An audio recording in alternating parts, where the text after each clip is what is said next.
Hello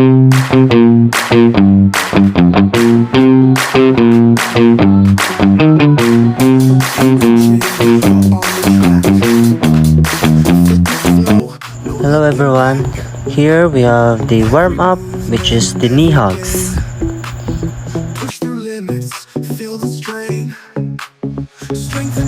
After knee hugs is running in place for 15 seconds and rest after it with 10 seconds, and the repetition is 3 rounds. Fitness flow, feel the beat. Strength and power can't be beat. Every move we rise and grow. Fitness flow. Now rest for 10 seconds, and you can also do inhale and exhale for fast recovery. Our second set. Sweat and effort every day.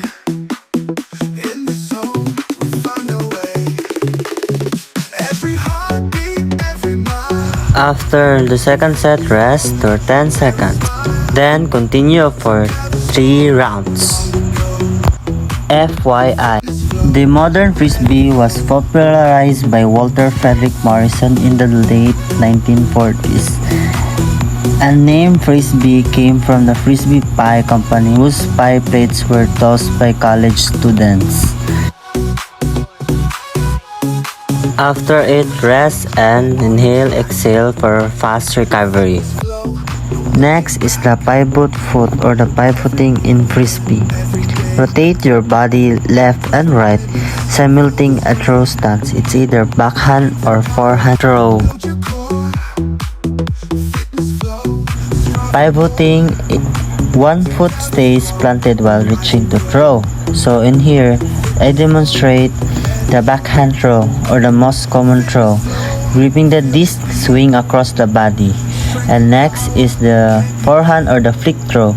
Uses wrist snap and faster release, useful for tight spaces.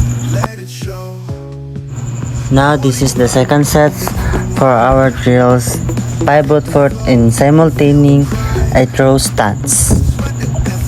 FYI, the flying disc, or the frisbee, the standard weight of it is 175 grams disc to ensure the balance. That's all. Thank you.